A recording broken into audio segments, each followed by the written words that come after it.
Hello, welcome to economics class for SHS 2. Today we are looking at a lesson called supply.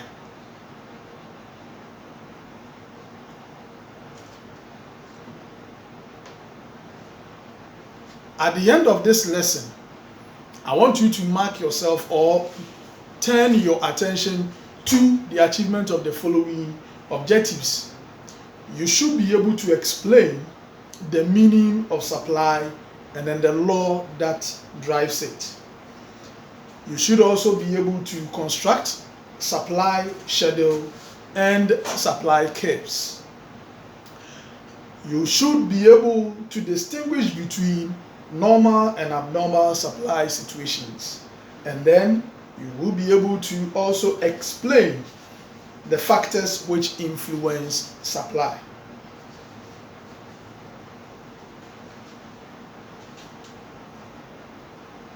Now, as we have already learned under demand, we always have certain desires to satisfy, and we have said that they are what? Insatiable. That is, they are never ending. We continue to satisfy them and satisfy. But how do we get to satisfy them? We are able to satisfy them because some people also make these products available for us to use to satisfy our needs and wants. Now, but supply in economics is different from the usual explanation of supply that we hear in the daily language of English.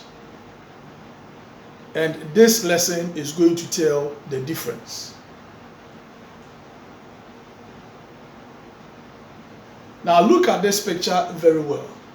I know because of perception, the different angles that you'll be looking at this picture may give you several interpretations of what you see here.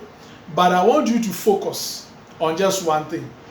You see somebody exchanging a tablet for money. You see that somebody is receiving money whilst giving out a tablet. And that is the total explanation, or is the summary of the lesson that we have been doing. The one giving out the phone and receiving money is the supplier. And then the one who is receiving the receiving the phone and then paying money is the consumer, and that in that sense it is demand. Today we are looking at the other side of it, which is the supply, the one taking money and giving out the tablet, as you see there. All that I am trying to present to you today is that if there is no exchange of money, if there is no price, now there cannot be supply. So supply is explained as the willingness and ability of a producer to offer for sale a specific quantity of a commodity or service at a given price at a particular time.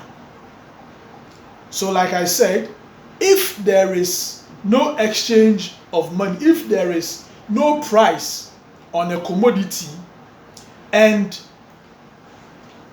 the one having it, the supplier or the person in possession of that commodity, is not willing to give it out in exchange for that money, then there is no supply. For example, if I tell you that I need say a phone to use, and you give me your phone to use, and I use the phone and then return it to you, or I use the phone and even keep it, there hasn't been supply. There must be a price tag on it, and you should be willing, the one having it should be willing to give it out for that price, and that is where supply takes place. I want you to also understand that you may have several commodities or you may have several quantities of a commodity in your possession or at the store. But if you are not really conversant, you don't like the price that is offered for your commodity, you may decide to sell a few quantities of the commodity and keep the rest. So there is always a difference between what you have actually produced at your store and supply. I want you to understand. Supply is what you are willing to offer for sale at a particular price. That is what I want you to understand. So at every point in time, there is always a difference between total output and the producer's what? Supply. All right. Now, every supplier is enticed by higher prices of his product. You see, a supplier is driven, a producer is driven by the market price of his commodity. So, if the price is not good, then the supplier is also not willing to put out the more quantities. So, that is something that you need to understand. Just as a consumer, you want lower prices for a commodity, the supplier on the other side is also looking for higher price for his commodity. So the higher the price of his commodity, the more the quantities that the supplier is willing to put out there, is willing to sell. Therefore, the law of supply says that all other factors being equal, the higher the price of a commodity, the more the quantity supplied, and the lower the price, the smaller the quantity supplied. So we need to understand this law. Just as there is a law for demand that we have explained before, there is also a law driving supply, and that is what we are looking at now. That it says that what? All other factors being equal, the higher the price of a commodity, the more the quantity supplied, and then the lower the price, the smaller the quantity supplied.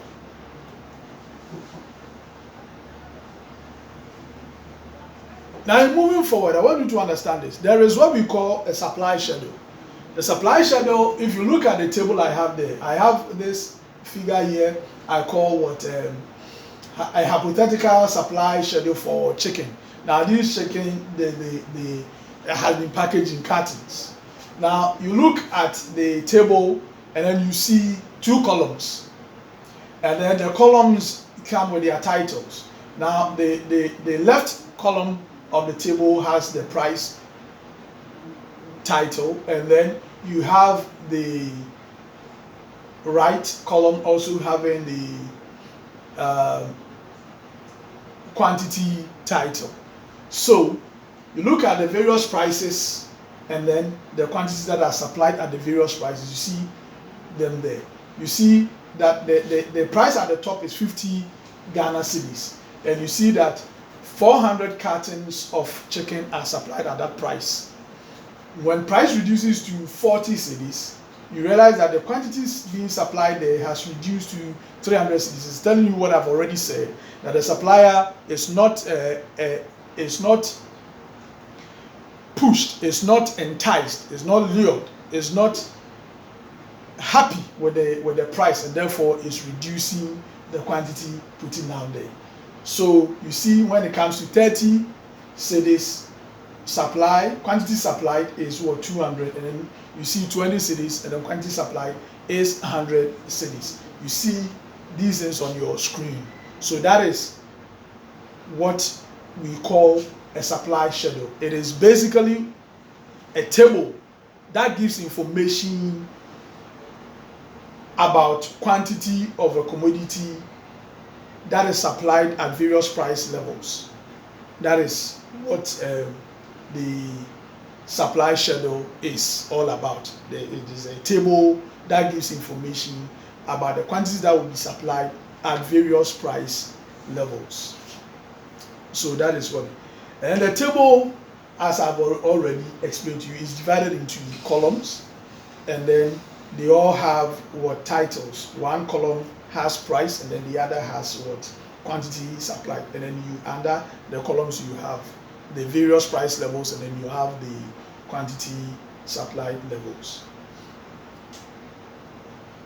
Now the supply schedule comes in two forms or two titles. We have the individual supply schedule, and then we have the market supply schedule.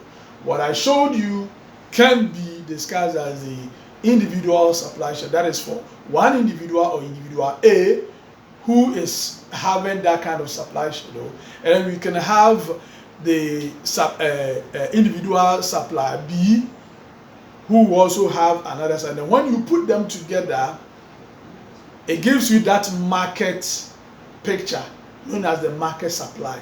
How many quantities will be supplied in total of that commodity on the market at those price levels?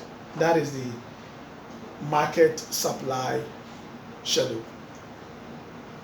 The information that